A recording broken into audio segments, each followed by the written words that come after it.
Good afternoon. My name is Chris Konetsky. I'm president of Business Publications Corporation, which is the parent company to Business Record and DSM Magazine. We're glad you could join us today. We've got a great panel that's lined up to help us discuss the topics that are sure to be top of mind at this year's legislative session up on the Hill. They will help us peer a little bit into the future to understand how this session is going to impact your business. Before we get to our panel, I want to talk a little briefly about Business Record's role as it relates to politics. We are an apolitical publication and we don't cover elections or endorse candidates. So we do work really diligently to help take a nonpartisan and balanced approach to reporting on business issues and policy that could affect our business community. That remains our goal with today's event. But of course, we're going to be talking about legislative agendas, and that's coming against the backdrop of a number of things happening at a national level, and there's always going to be some debate out there as well. We know our panelists are going to treat each other with respect, I believe. We of time, of course, to make sure that they would follow that. But they're going to be working together today to help us talk and explore what's going on. We've asked them when it comes up that there are topics that come up that have gray areas, that they're open and honest about the things that there's potential disagreement about. And we know they're going to do that for us today. So let's get this going. Here's how it's going to work. In a moment, I'll introduce our moderator. He's going to get us introduced to our panelists. He's going to ask a few things to get things going, but you've got a role to play as well today, too. In the chat, feel free. You can put in questions that you think our team should be addressing with the panelists. We'll take a look at those and see if we can address them. It's now my pleasure to introduce our associate editor, Mike Mendenhall, who's going to be moderating today's discussion. Mike's covered economic development and policy for the past year. He's also co-moderated the event in the past. He's going to be leading legislative coverage throughout the year, so he's the guy to reach out to if and when you've got topics that you think we should be covering. Mike's going to guide the conversation today. You're going to be in great hands with him as he helps illuminate what's to come here in the legislative session. We've only got about an hour. We're just going to scratch the surface of the things that are bound to come up this year. Mike, go ahead and turn it over to you and you can take it away.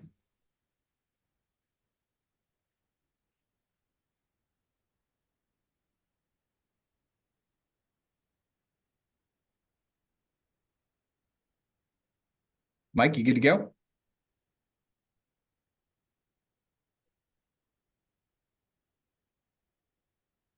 Yes, Chris, I'm here. Can you hear me?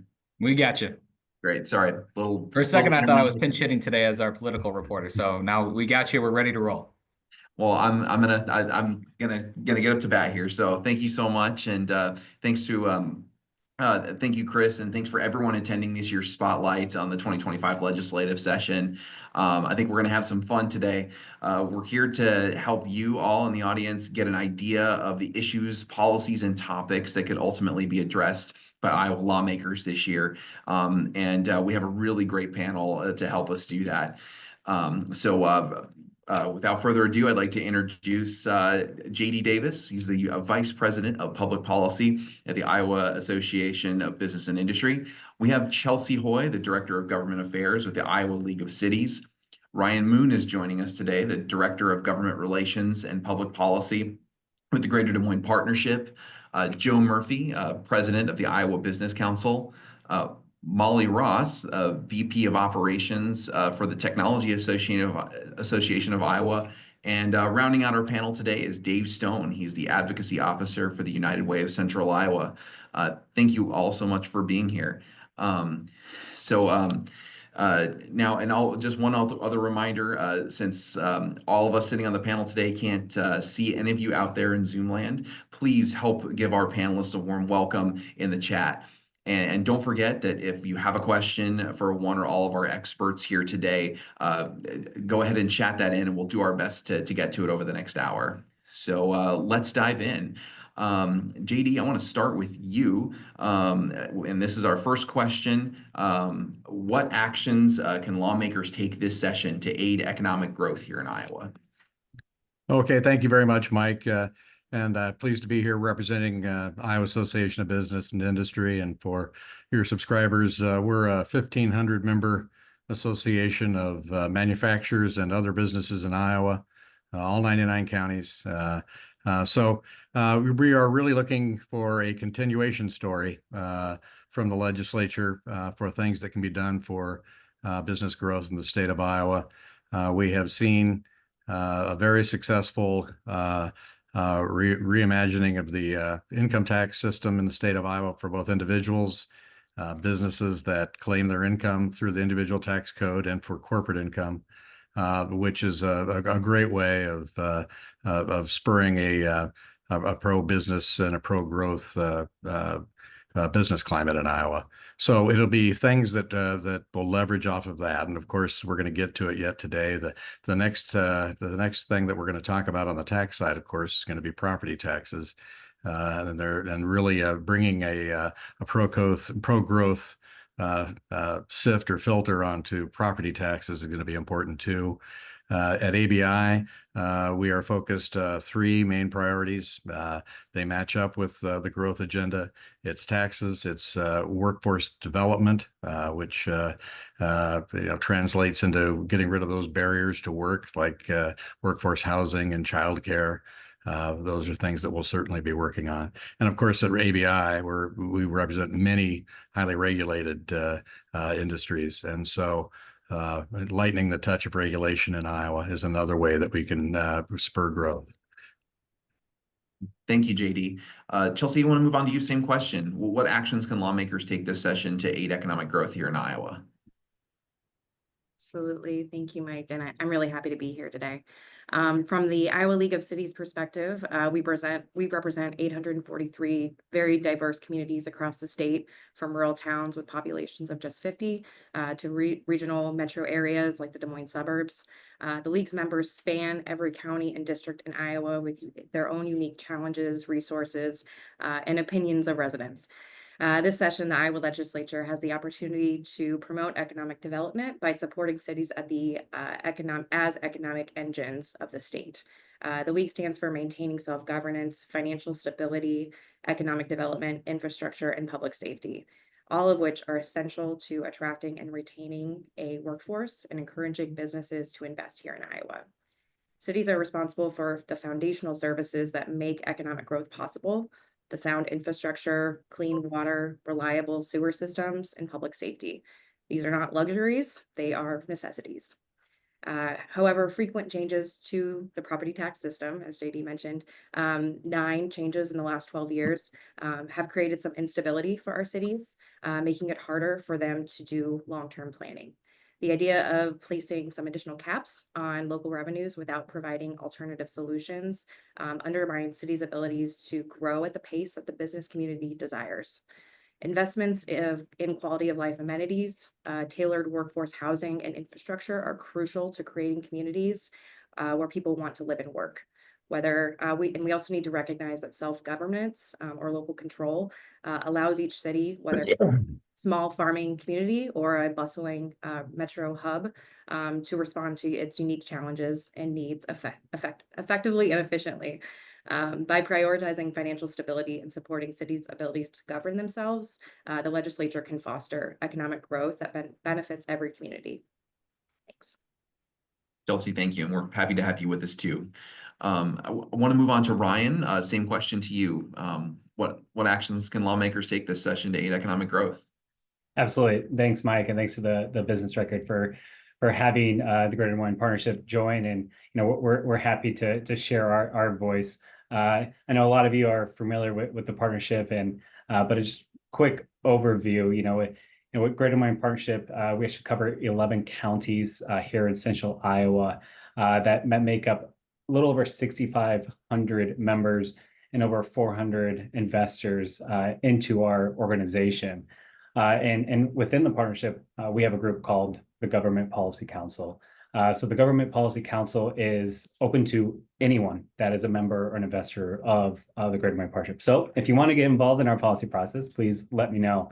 But with that voice, we really help drive it and shape our agenda, and something that we're lucky with our footprint. We actually cover 44 elected officials as well, to large footprint in the work that we do, and through our collaborative work with partnership investors and members of business organizations, nonprofits. We're highlighting the following feature priorities that we think really drive that economic growth and development in our region.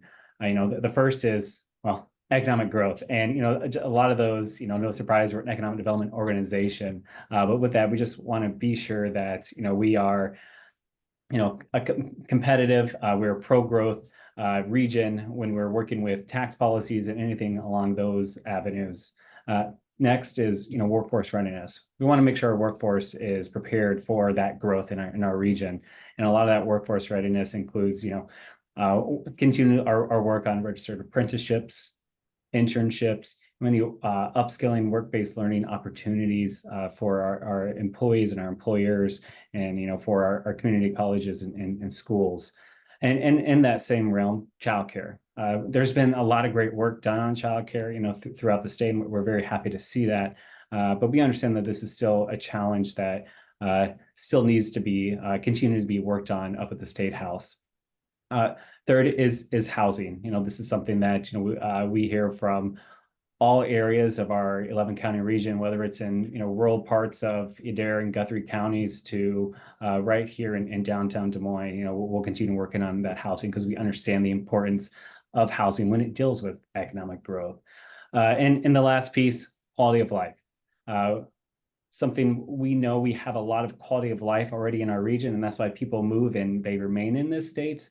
And we just want to continue a lot of those momentum that's already been happening up at the State House, and continuously support those public-private partnerships that really go hand in hand with some of that economic growth. So those are just some of the following priorities. There's, of course, other things in our agenda that we think will drive economic growth and continue the great momentum that we've seen in the state over the last few years. Thank you, Ryan. And we'll keep moving. We'll head over to Joe. Same question on what lawmakers can do this session to aid economic growth. Great. Thanks, Mike. Appreciate you and Chris for the opportunity to be here today. It's great to be with my fellow panelists. This is always a fun part of the year where we get to start off the legislative session having this conversation. For those of you who may not know much about the Iowa Business Council, we have 21 members, but we represent some of the largest companies in the state of Iowa. All told, we have more than 160,000 employees in the Iowa Business Council in the aggregate, and we have a combined payroll of more than $10 billion, hundreds of millions of dollars in philanthropic activity and community investment all across Iowa's 99 counties. And so while, yes, we do represent big business and a number of our members are traded on Wall Street, every single Iowa Business Council member is concerned in investing in Iowa Main Street, and that's something that we're very proud of. And so as we think about the 2025 legislative session, as JD and others have mentioned, property taxes will be at the top of the list, not only for the General Assembly, but for our association as well. We think working towards a more holistic and competitive tax system in the state is really important. Another item on the topic of taxes that hasn't been discussed yet is unemployment insurance taxes. We think that there are some really great opportunities there for Iowa businesses to lower those taxes for businesses. There's been an overcollection over the last several years, decades really, on that topic. And then just to reiterate Ryan's point, housing continues to be a top issue for every single community in the state of Iowa. Iowa Economic Development Authority indicates that we will need approximately 20,000 to 25,000 new single-family homes over the course of the next 5 to 6 years. And that's going to take some state investment. So what can we do with respect to the workforce housing tax credit, for example, increasing that from its current threshold of $35 million, seeing if we can get that up to maybe even $50 million to really offload some of that backlog and really start to spur some economic and community development, not just in the urban areas, of course, but throughout the entire state of Iowa, concentrating on those rural parts. So that's just a quick preview. Look forward to the questions and the interactions. Thanks, Mike. Thank you, Joe. Mollie, on to you. What can the legislature and legislators do this session to help economic growth here in Iowa? Absolutely. Thank you, Mike, and thank you to everyone at the Business Record to have TAI represented on this panel. We're happy to be here today. At the Technology Association of Iowa, we represent over 350 member companies, including what you might think of as technology companies like startups and SaaS-based organizations, as well as companies in nearly every industry in every corner of our state. We believe that technology is the economic engine driving nearly every industry in Iowa.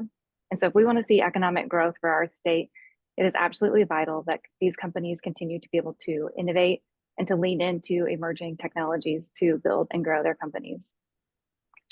In order to ensure that that growth is not only possible but encouraged, we would love to see lawmakers continue to incentivize companies to invest in things like research and development taking place right here in Iowa, or consider establishing regulatory sandboxes that would allow companies to test technologies in safe and controlled environments.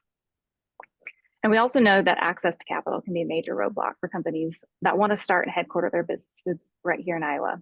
So TAI supports continued funding for programs at IEDA, including Angel Investor Tax Credit and the Innovation Tax Credit. These programs can often help bridge the funding gap that exists, and help make Iowa a more attractive place for entrepreneurs and for startups specifically. And knowing that those are often critical components to our larger corporations as well, they're heavily invested in the technology as well as the workforce that comes out of startups and new companies here in our state. So it's really a full cyclical approach to economic growth here in Iowa, we believe, heavily founded in technology. Mollie, thank you so much. And moving on to Dave Stone, rounding out the panel there. Economic growth here in Iowa this year. What can lawmakers do this session? Well, good afternoon, everyone. Thank you for having me. United Way of Central Iowa focuses on our United to Thrive mission imperative, which includes areas such as early childhood success, education success, health and well-being, essential needs, and economic success. And so for us, what we're really focused on at this point is what we call the ALICE population, or asset limited, income constrained, and employed. Effectively, those who are working in central Iowa but are not earning enough household income to make ends meet. And our most recent report showed that 35% of central Iowa households fall below this ALICE survival threshold, meaning that they do need those sort of supports. They do need additional supports around being able to access the workforce as well as thrive. And so what we're really going to be looking at are those workforce supports. A number of the panelists have mentioned childcare, and I'm sure we'll dig into childcare a bit more here, but also things like affordable housing, including supportive permanent housing for those who may be unhoused. We have a very big food security problem in central Iowa. Our food pantry and bank partners report year-over-year growth, month after month, new records of new clients coming in to get emergency food. And of course, some of those basic essentials of starting out with workforce development, which include quality early learning experiences, including preschool. So our message this year for policymakers is really thinking about the workforce itself and what supports we can put in place to make them successful in their careers. Great. Thank you so much, Dave. And thanks to everybody for your initial insights there.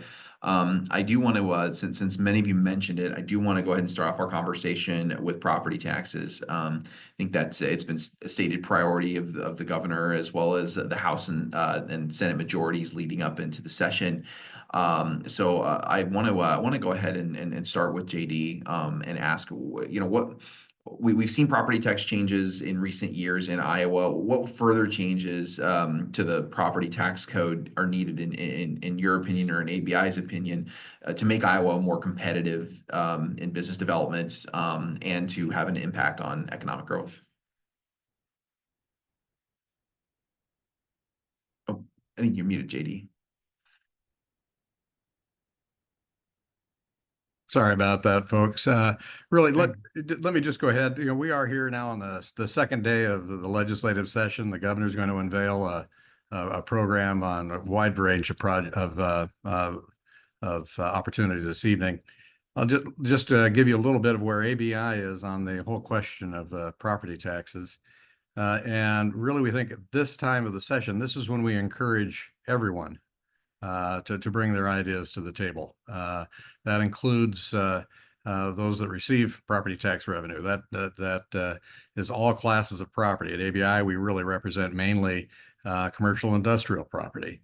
But in my conversations with legislative leaders, especially in the Ways and Means area, that will write the tax policy, conversations with the governor's office, we just are encouraging everybody to be bold. We're not going to be critical up front with the ideas that are being brought. We want to see the table get set completely. And then we're going to move to that point where decisions are going to be made. We think that ABI members that are commercial industrial payers are going to have a good role to play because these folks are also leaders in their communities. We have several county supervisors, city council members, school board members that are on our boards or committees that we think are going to be in unique positions to offer expertise as both payers and those that need to schedule how property taxes are used. So right now, get everybody's arms around a big idea, get it on the table, and then just start making some decisions and take as many opinions into account as you can. So we're going to really try to be the supporters of the debate at this point.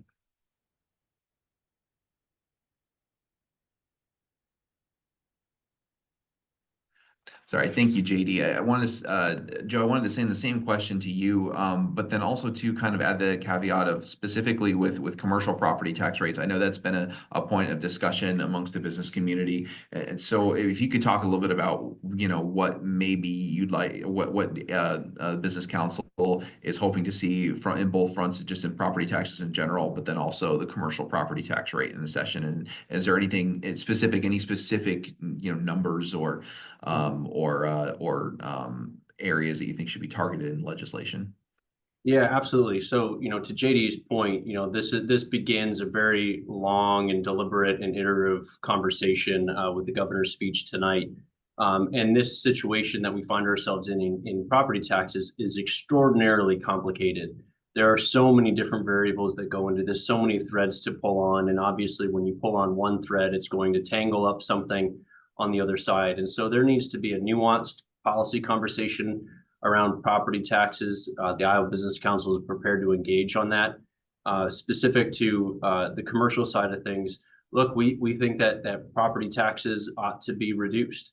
When you look at the valuations that are out there, when you look about creating a competitive, holistic tax system, we've made some really great progress over the last several years in a bipartisan way, I'd mention, on the income tax side, both lowering the corporate income tax threshold as well as the individual income tax rate. So we're now approaching a top 20, top 15 status in those two rates.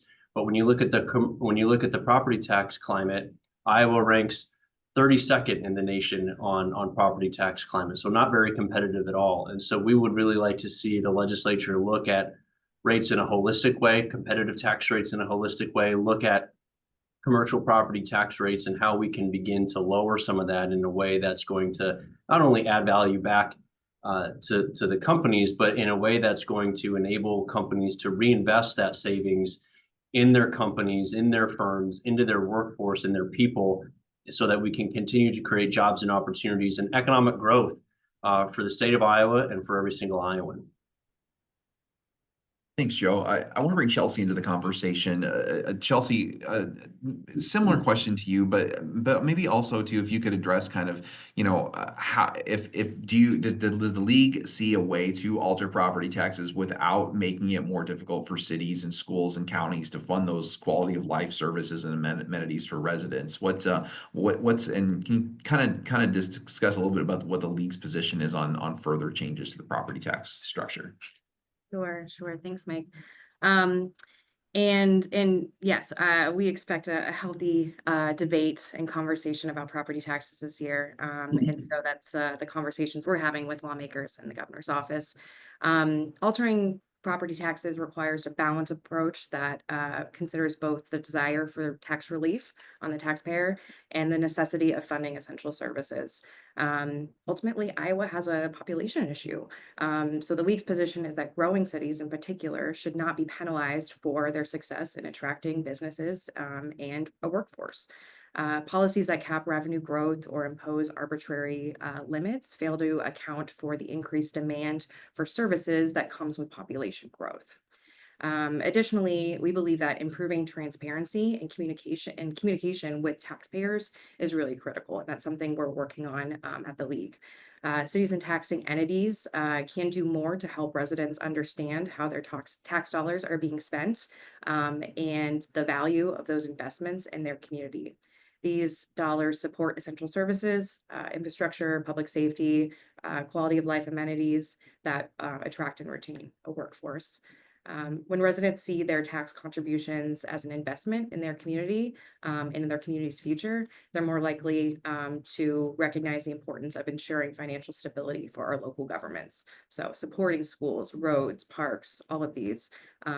Clear, consistent communication can foster that trust to ensure that changes to the property tax system are not seen as a burden, but as a means to sustain and grow Iowa's communities. Chelsea, one more question to you, and then I want to bring Ryan into the conversation. I'm just curious, as far as tax abatement structure. I mean, tax abatements are kind of a typical incentive, both used at the state and local level to draw businesses and corporations to expand and grow in cities. Talk about like how further changes to the tax structure and how property tax abatement factors into that debate, and how cities look at that moving forward with any changes. Yeah. Yes. So tax abatement and tax increment financing, these are important tools that cities and counties utilize to promote economic growth and encourage development in underutilized or blighted areas. So this is a tool that a lot of our cities utilize, not just areas like Des Moines, but Sheldon, Iowa, for example, it has been using it as well as our other small cities. So these tools stimulate economic growth without broadly reducing the tax base. So important tools in our city's toolbox. Great. And Ryan, I want to say again, bring you into the conversation. The partnership, has that regional approach with economic growth and economic development. So when you're looking at this from a regional perspective, what does the current debate on possible further reform of property taxes, like how do you approach that, from a regional growth standpoint, and how do you balance it between the city's financial needs and trying to alleviate some of the financial burden for businesses? Absolutely, Mike. So yeah, at the partnership, we have investors and members on both sides of this. As Joe's already mentioned, very complex issue.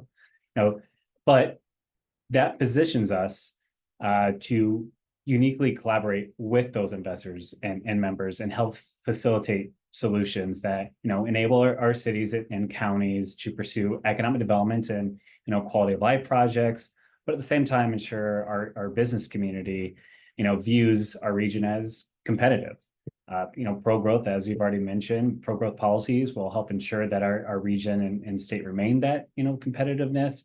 But additionally, we recognize that this may take some time, and potentially more than just this one legislative session this year. Could go into next legislative session, and that's something that we're also prepared for. But we just through this just thoughtfully craft solutions and updates to the current law that support that growth, and we welcome all those conversations with both of our membership. Thanks. And Molly and Dave, I know you either of you didn't specifically mention property taxes in your introduction and your answering the first question, but I wanted to give you the opportunity to discuss it if possible. So Molly, let's start with you. Maybe talk a little bit about how TAI's priorities might integrate into property tax reform discussion and debate, and let's just go from there. Thanks for that, Mike. I appreciate the opportunity here. At TI, we try to stay really focused on technology-related legislation not affecting our businesses. Of course, property tax is a major issue for a lot of our members, and we do have conversations on a regular basis. I'll be candid with you all here. I count myself incredibly lucky to have colleagues like the rest of these folks on the call here, so that we can call and have conversations.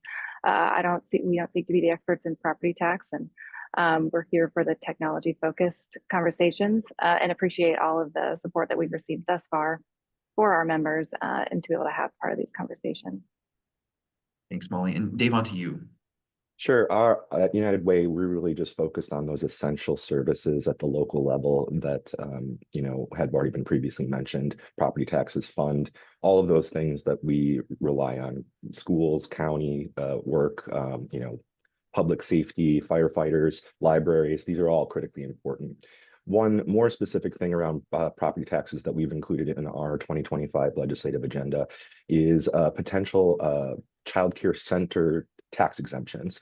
We're looking at ways to try and lower overhead for our childcare centers because it's such a tight margin area. And so anything we can do to improve those margins for our childcare providers so that they have the ability to pay their providers more, to be able to expand, to allow more kiddos coming into their facilities. So looking at childcare centers specifically in the property tax evaluation would be ideal. Great. And Dave, since you brought it up, we'll go ahead and shift gears. We could talk about property taxes for the entire panel probably, but time is limited. So Dave, I want to go ahead and stick with you on the child care aspect. There was a lot of discussion last session about child care as a workforce development issue and as a tool of economic growth. How robust do you expect that conversation to be at the legislature this year? And is there what do you anticipate, if anything will get done this year? Mm-hmm. Well, thanks. United Way has been a leader in childcare advocacy for nearly 20 years now, and we've been supportive and instrumental in getting things addressed, such as the childcare cliff effect that you may be familiar with, but also ways we can support the childcare ecosystem. And how we look at it right now is there has been a bit too much attention on space, capacity, building new centers, slots, and really our issue is the workforce. Childcare providers are the third lowest paid profession in our state, and there are many more lucrative options for them to go to instead of having to take care of 10, kiddos 5 days a week, 8 hours a day. It's challenging work, and we really want to make sure that those experiences are quality. We don't want to burn people out of the profession or lose them to other, again, more lucrative industries. So there is still a lot of work that we can do here. Last year's session, the legislature did increase the state's child care assistance program entrance limits. We, of course, want to continue to see that to grow. Again, mentioning that ALICE population. For the average Iowan, child care is the most expensive item in their budget, far outpacing even housing. And I know others on this panel can talk about, how many multipliers of their child care bill are above their mortgage even. So this is, something that's critically important. We're also talking about, young families with young kiddos who are just starting out in their careers. And when, you're sending your kiddo to one of our state's, universities or colleges, there are grants and there are loans and there are supports. And when they're at the early part of life, there's really nothing besides the state's child care assistance program. And so a few other things we'd like to see, potentially state income tax exemptions for those childcare providers. Again, they're not making much money.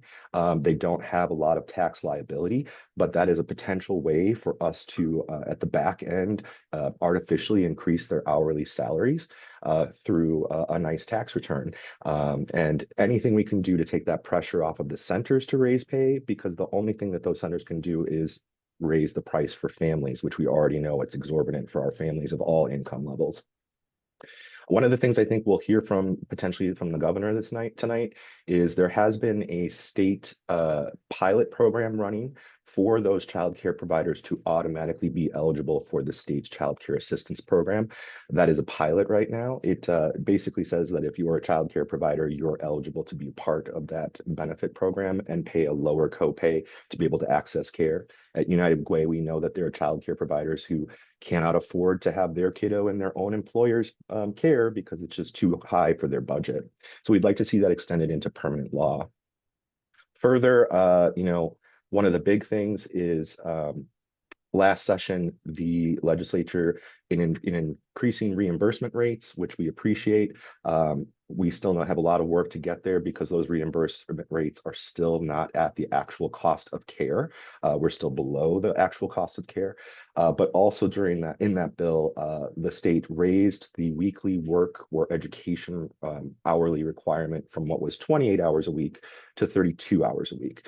Previously, it's sort of a part-time position, but now it's up to 32, which we would pretty much consider full-time. And we're anecdotally hearing that has become a new barrier for families who are working, but whose employers don't schedule them above 31 hours due to the benefit threshold. And so there's a new barrier. And so what we would like to advocate for is flexibility in that new work requirement hourly rate here in this next session.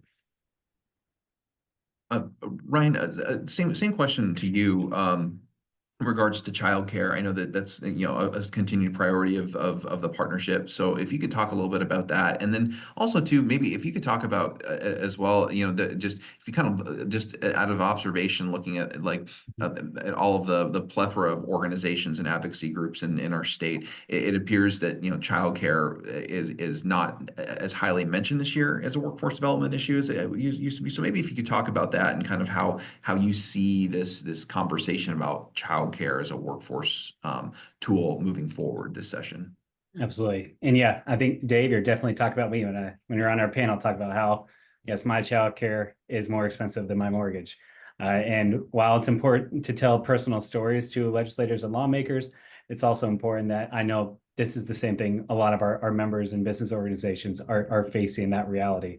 But it's also a good reminder that, you know, our childcare workforce, as Dave has already mentioned, you know, the pay and childcare providers, it's always a good reminder they're small business owners. They're small businesses in our community.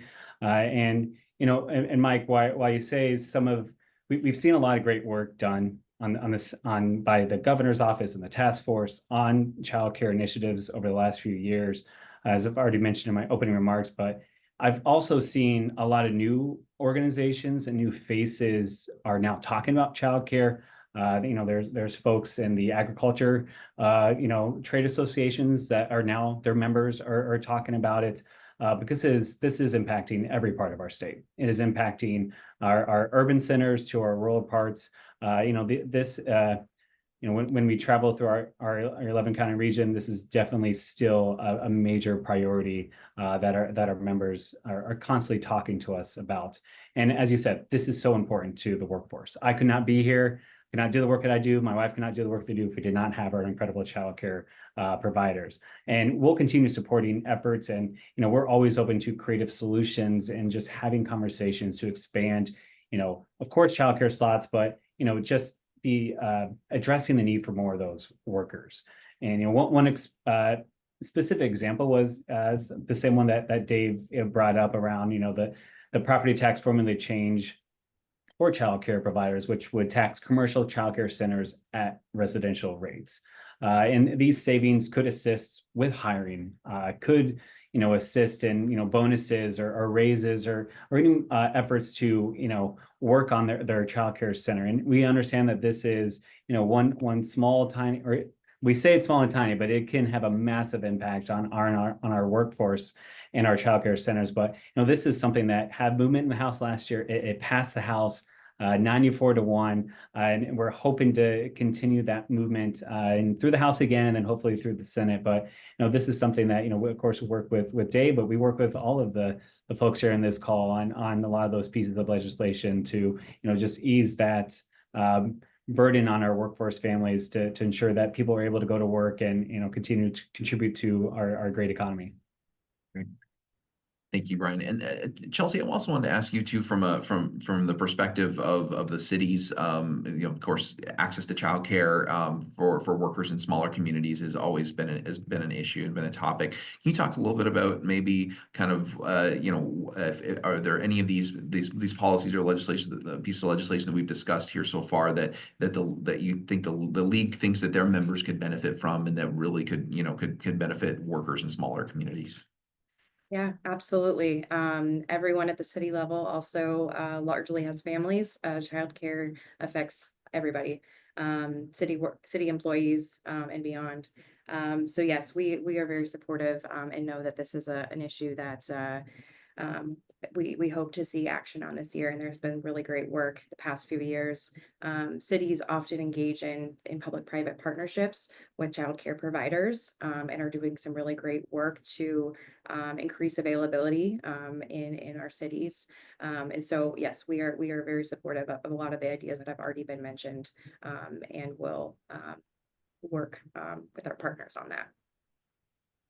Thank you.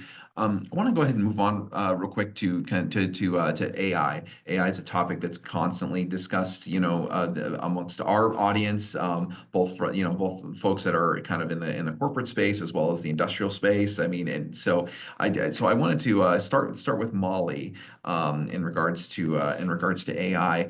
What specific regulations do you think or pieces of legislation do you think that need to be discussed in the coming session to kind of both to acknowledge and the AI's presence and make sure that Iowa stays on top of this trend?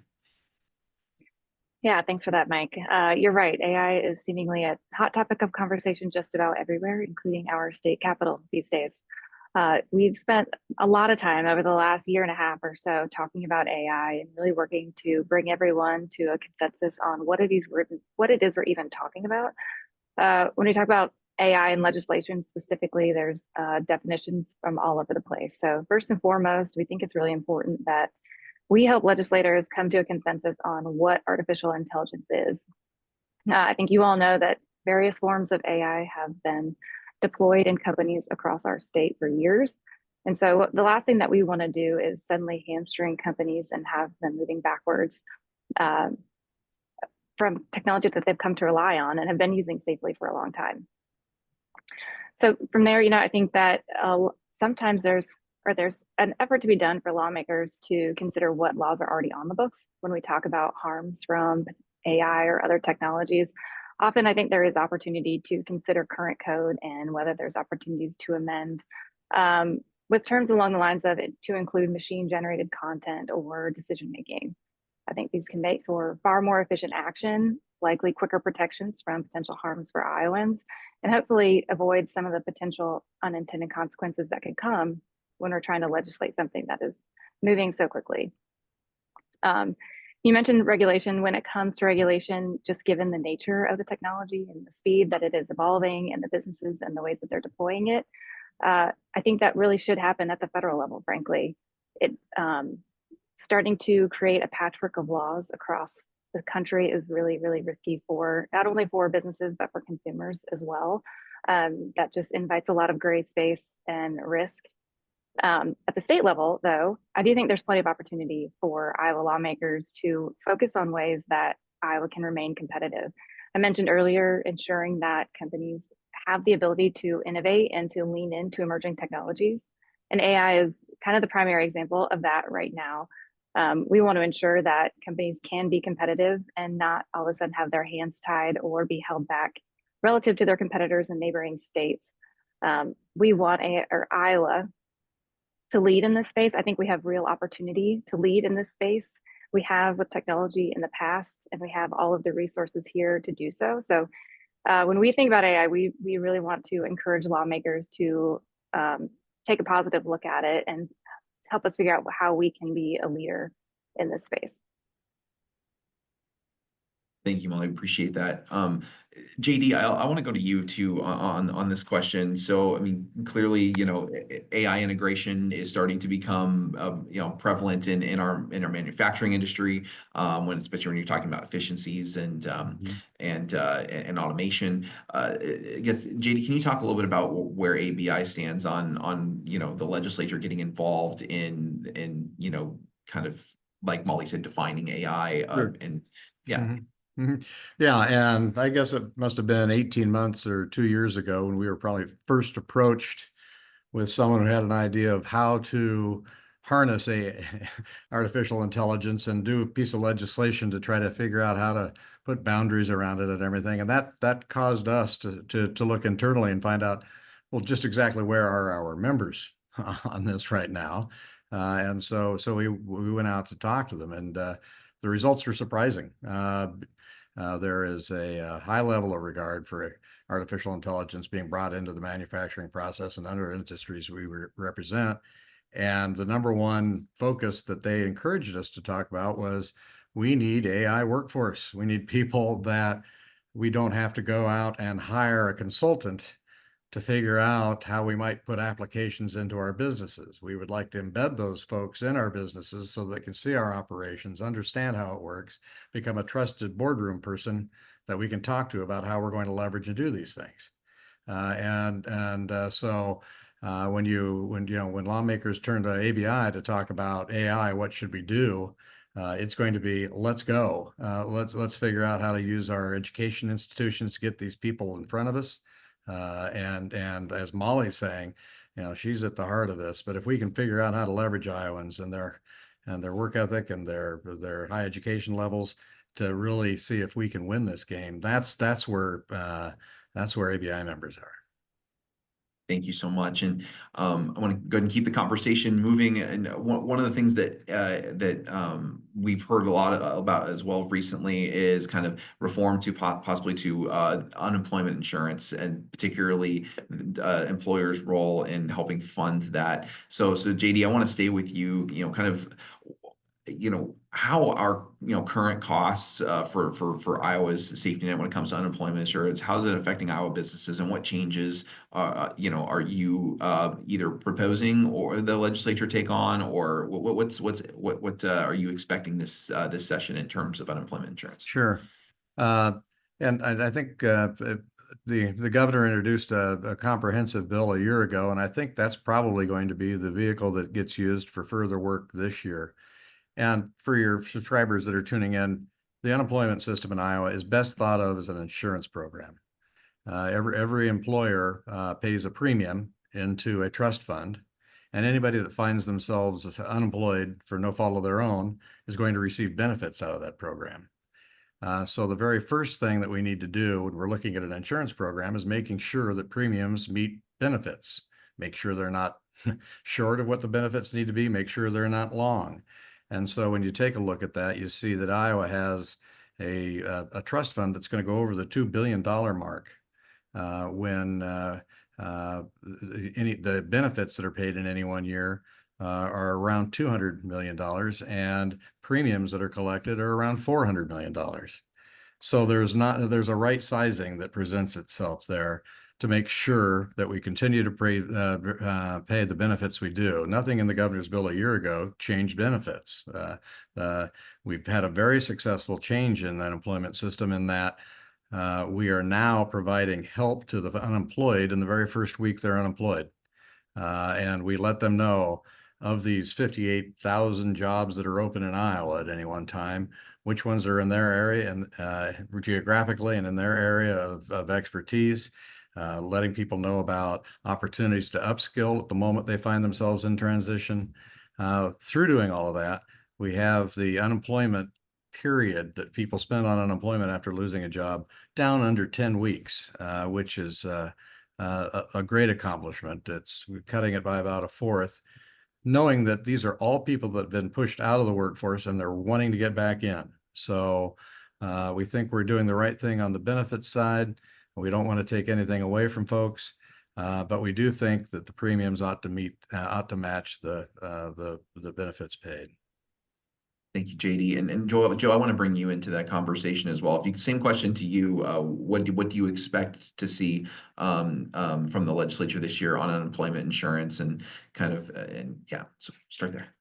Yeah, so I think to JD's point, the governor's bill from last year will definitely be the starting point. And again, going back to the comments I started with, what can we do to make Iowa's holistic tax system more competitive for individuals and businesses? And when you look at the unemployment insurance tax situation that we're in, we're 33rd out of 50 states from a competitive standpoint. So we've got a long ways to go to become more competitive and to right size that program to JD's point. And I think when you look at the specifics of this program, again, it does not harm benefits, it does not touch benefits, it right sizes the program. And so when you look at the overall thresholds that we're currently engaging in, we will still have, even with the cuts as proposed last year, we'll see what the bill says this year, but assuming it's the same, businesses will stand to save almost $1 billion over the course of 5 years. And that is savings that they could then be used to invest in their companies, invest in their workforce, to make sure, frankly, that they don't have to go through seasonal layoffs and that they can hold people on their payrolls over the course of that interim period.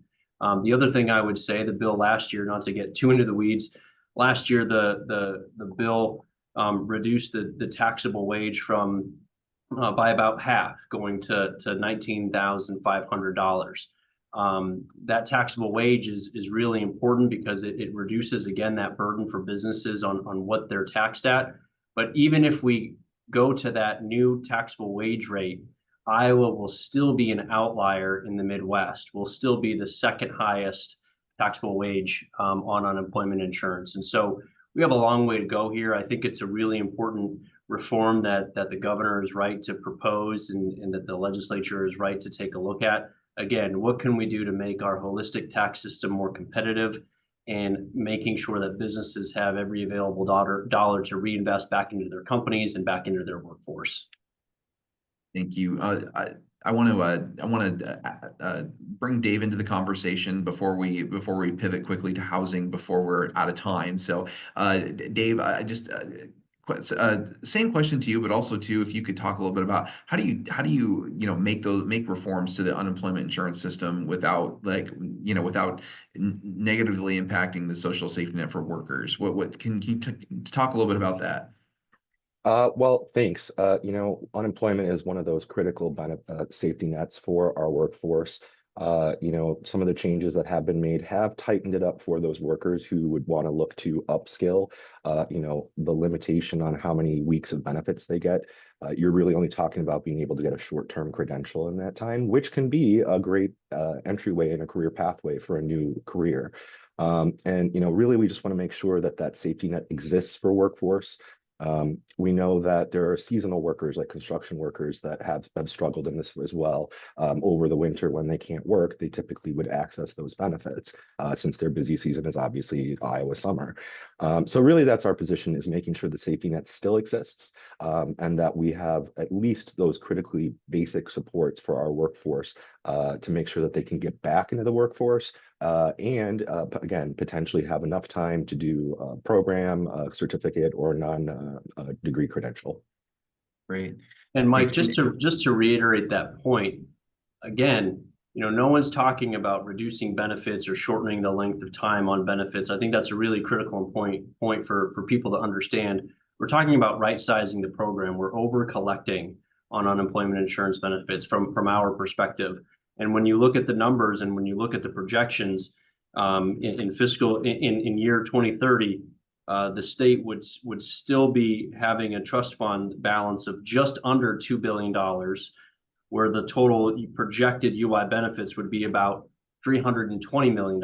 So still $2 billion in the trust fund with a projected annual rate of expenditure of well below that threshold, about $320 million. So even with these changes, the safety net is still there. Workers will still be insured of a bridge from employment to employment. And I think that's a really important point. Okay. Thanks for that, Joe. Appreciate it. Dave, I want to go back to you and have a quick discussion on housing before I send it back to Chris. So Dave, I know that affordable housing is kind of a key issue right now in the state of Iowa, particularly when it comes to recruiting and retaining a workforce. One of the things that we've heard floated by some lawmakers is possibly making changes to building codes, making them more uniform to help simplify home building regulations. What do you think needs to be done as far as from the legislative perspective in order to make housing more attainable and just more abundant? Well, thanks. We have a capacity problem with the full spectrum of affordable housing, from starting at emergency sheltering for those who are unhoused to permanent supportive housing to where they're actually in their own home or rental. We need to create additional capacity in each one of those levels because we kind of have a backlog now. Folks can't move up, and that next big step to home ownership or that apartment that has a high cost for a lease, they just can't make that jump across that bridge because there's just not enough for them. And so what we know, again, from our Alice report, Iowa and especially central Iowa region, our costs are rising far more than the rest of the state and more than the country. Iowa's cost of living is increasing rapidly, including one of those key drivers is housing. What we do know is 40% of our renters in Central Iowa right now are considered rent burdened, meaning that they spend more than 30% of their income on their rent. Again, you can think about when we have these other issues coming along, like childcare, transportation, healthcare. There's just not enough money in the family budget to make all this work. So they have to make sacrifices and potentially live in substandard living situations. We did support that legislation last year to restrict local county and city ability to impose architectural detail in the building codes. We would love to see, options made available to folks, especially at the local level. But if you require additional stone or brick or specific architectural details on a house, for every $1,000 you increase the price of that house, you're pricing 1,200 Central Iowa families out from purchasing that. So we really have to think about meeting folks where they are and building affordable housing for our community now, and the growth of lower income families and workers who will be coming to the state over the next few years. One other area that we've been looking at is the real estate transfer tax and allowing more flexibility for that to have a portion of those dollars to go to the state housing trust funds. The housing trust funds are some of the most flexible and nimble dollars to help build new affordable housing units now. And so there's a lot that the legislature can do. There's a lot that local cities and counties can do as well. But this is a critical problem because, again, without housing, you can't really build a foundation for your family or for your career moving forward. Thank you, Dave. And I'm unfortunately we're gonna have to send it back to Chris since we're running low on time. But thank you all very much for that. And Chris we'll send it back to you. And I think we might still have time to come back to the panel for one final thought. You're doing. Unfortunately, you've got to send it back to Chris. That's the way I always like to be introduced there, Mike. So, but we do have time to give everybody a chance to give a final closing thought.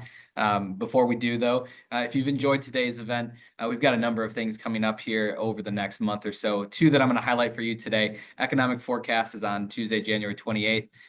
This event is annually sold out. We're getting short on tickets already. We'd love to have you out at the FFA Enrichment Center in Ankeny. And then our Power Breakfast will be on Thursday, February 13th. Much of our discussion today talked about property taxes, the effects on cities, and what that could mean for our region. We're going to be discussing that in depth. It'll be timely. We're going to be discussing that at that event as well. Tickets are on sale for that now. You can find those at businessrecord.com/events. Of course, if you have any feedback on today's event, you have story ideas, please send them to Mike. He's going to be covering the legislative session throughout the course of the next few months. And of course, today's event, we're going to be covering that in the daily. It's going to be in our print product as well. And a version of the video will be online as well that you can share with the teammates as well. So let's go ahead and wrap it up today and give one final closing takeaway. I'm just going to go right around the horn. And to my left on my screen is Ryan. So Ryan, we'll go ahead and start with you. Absolutely. Well, thanks again to the Business Record. Thanks, Mike, for moderating a great discussion, and all the panelists for joining today. It serves as a reminder that we focus on a lot of the partnership's feature priorities, but we also have other policy items throughout our agenda that we hope to advocate during this session as well. And we're entering a new General Assembly, so we look forward to building more, continue building relationships with the new folks and of course the incumbents, and looking forward to working with everyone on this panel as well. So thank you. Thanks, Ryan. JD? Well, thank you. And thank you, Business Record, for pulling us all together today.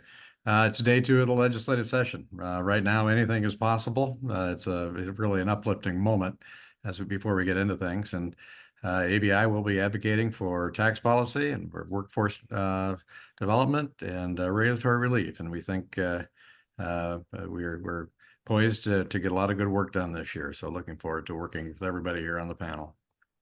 All right, Dave.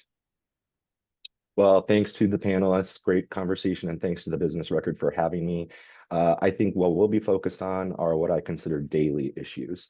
Childcare, as in if you don't have a childcare provider, one of the parents is going to have to stay home and be absent from work.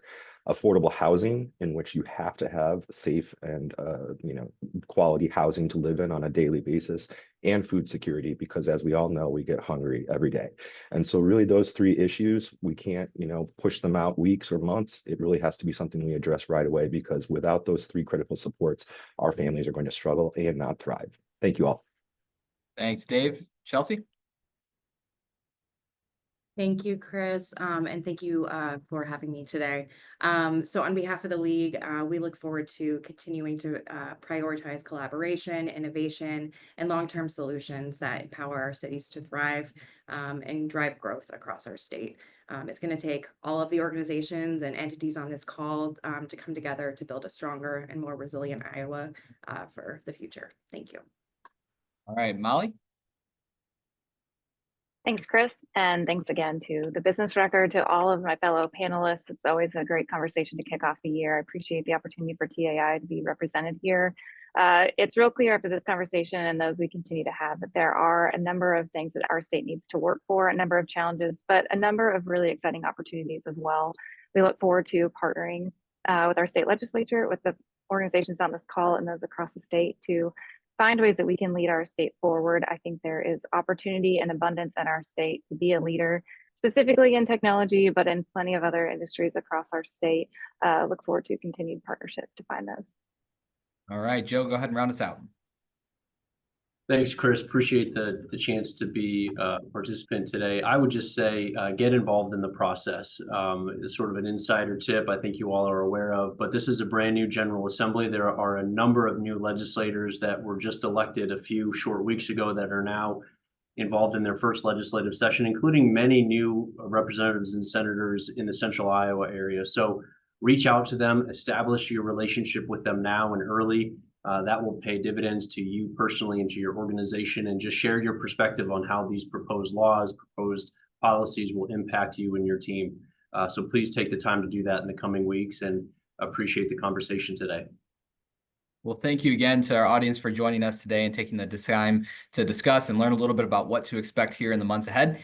As issues and topics arise throughout the year, whether ones that challenge us or propel us forward, we're committed to helping embrace them alongside you in the year ahead. Our goal is to help businesses do business better. Your support through sponsorships and advertising makes that possible and helps make programs like this available to the public as well. So, and not only does that help us deliver quality content, it provides opportunities to help you and your business share your story with key decision makers. If you're not already a member, we'd encourage you to join and become a member of the Business Record to help support us and support that work. And of course, on behalf of the Business Record, I want to say thank you again to all of our panelists for taking the time to be here today to give us a little bit of insight in what to expect, and so that you know who to be reaching out to when you have issues, of course, to be talking about that you think they should be taking to the business community and, of course, to the state legislator. So thank you again for being here today. Go ahead and make 2025 a great year and make some good news. Have a good afternoon.